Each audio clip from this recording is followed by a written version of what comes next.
So children, our next topic is agricultural development. Agricultural development refers to efforts made to increase farm production in order to meet the growing demand of increasing population.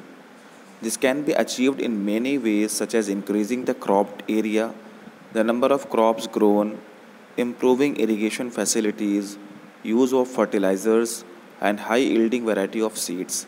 So जिस तरह से population हमारी increase हो रही है, सो उसकी need को meet करने के लिए, ज़रूरतों को पूरा करने के लिए हमें एग्रीकल्चर में थोड़ा सा बदलाव, थोड़ा सा डेवलपमेंट लाना पड़ेगा। और वह कैसे ला सकते हैं? या तो हम क्रॉप्ड एरिया को इंक्रीज़ कर दें, एग्रीकल्चर एरिया को इंक्रीज़ कर दें, या नंबर ऑफ़ क्रॉप ज़्यादा लगाएं, या इरिगेशन फैसिलिटीज़ ज़्यादा कर दें। इस तरह से हम एग्रीकल्चरल डेवलपमेंट कर सकते हैं, क्योंकि पॉपुलेशन बढ़ रही है, उनकी डिमांड बढ़ रही है। सो इस तरह से एग्रीकल्चर डेवलप हो सकता है। Mechanization of agriculture is also another aspect of agricultural development. The ultimate aim of agricultural development is to increase food security. So ultimate जो इसका मेन गोल है एग्रीकल्चरल डेवलपमेंट का, वो ये है कि हम फूड सिक्योरिटी को इंक्रीज़ कर सकें, मीन्स फूड को अवेलेबल करा सकें, अफोर्डेबल करा सकें, एक्सेसिबल करा सकें, गरीबों तक खाना पहुंच जाए। जिस तरह से ये पॉपुलेशन इंक्रीज़ हो रही है, सामान के रेट ज़्यादा हो रहे हैं और वो गरीबों तक खाना नहीं पहुंच पा रहा। सो एग्रीकल्चरल डेवलपमेंट का मेन एम यही है कि फूड सिक्योरिटी को इंक्रीज़ कर सकें।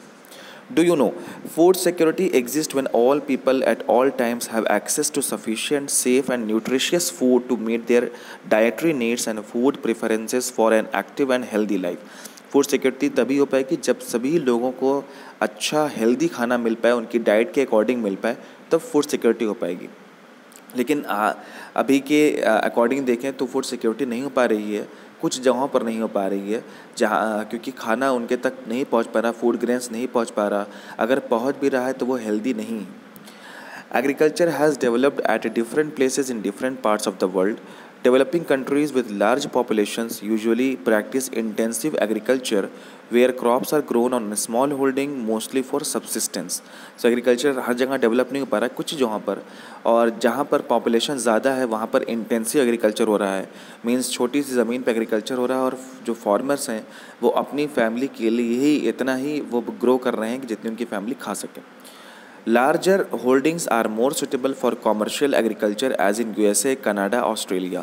So larger holding जहाँ पर बड़ी सी ज़मीन पर प्रोडक्शन होता है और वहाँ पर कंज्यूम के साथ साथ उसको सेल करने के लिए भी उसका एक गोल होता है, उसको हम बोलते हैं कॉमर्शियल एग्रीकल्चर, जैसे कि USA, कनाडा, ऑस्ट्रेलिया में होता है। With the help of two case studies of farms, one from India and another from USA, let us understand about agriculture in the developing and a developed country. So हम दो example ले रहे हैं कि India का agriculture form कैसे होता है और यूएसए का कैसे होता है, फिर हम पता कर पाएंगे कि कैसे एग्रीकल्चर डेवलपिंग कंट्रीज़ में होता है और कैसे एग्रीकल्चर डेवलप्ड कंट्री में होता है। So on the first hand we have India, a farm in India. There is a small village, Adilabad, in Ghazipur district of Uttar Pradesh. Munna Lal is a small farmer in this village who has farmland of about 1.5 hectares. His house is in the main village. He purchases high-yielding varieties of seeds from the market every alternate years. The land is fertile and he grows at least 2 crops in a year, which are normally wheat or rice and pulses. The farmer takes advice of his friend and elders as well as government agricultural officers regarding farming practices. He takes a tractor on rent for plowing his field. Though some of his friends still use traditional method of using bullocks for plowing, there is a tube well in the nearby field which he takes on rent to irrigate his field. Munna Lal also has 2 buffaloes and few hens. He sells milk in the cooperative store located in the nearby town.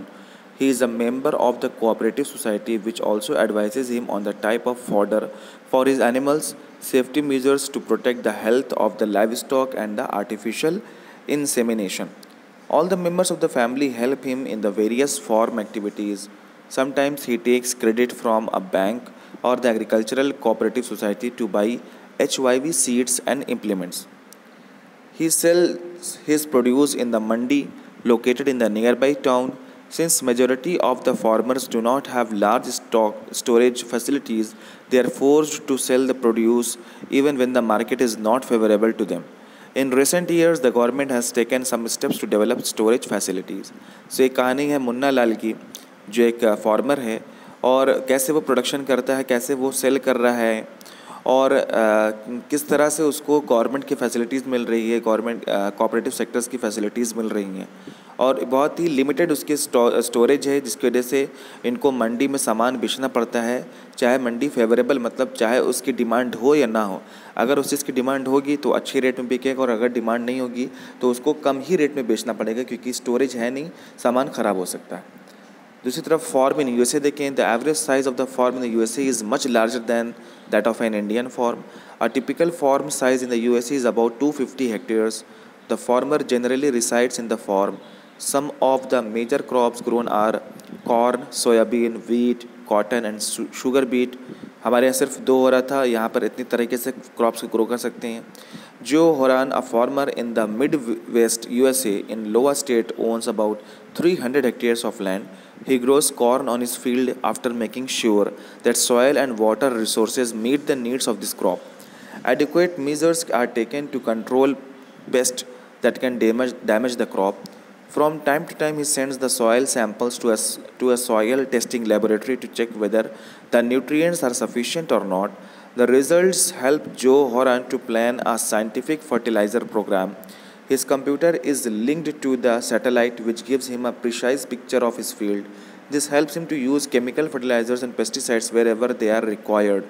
He uses tractors, seed drills, leveler, combined harvester, and thresher to perform various agricultural operations.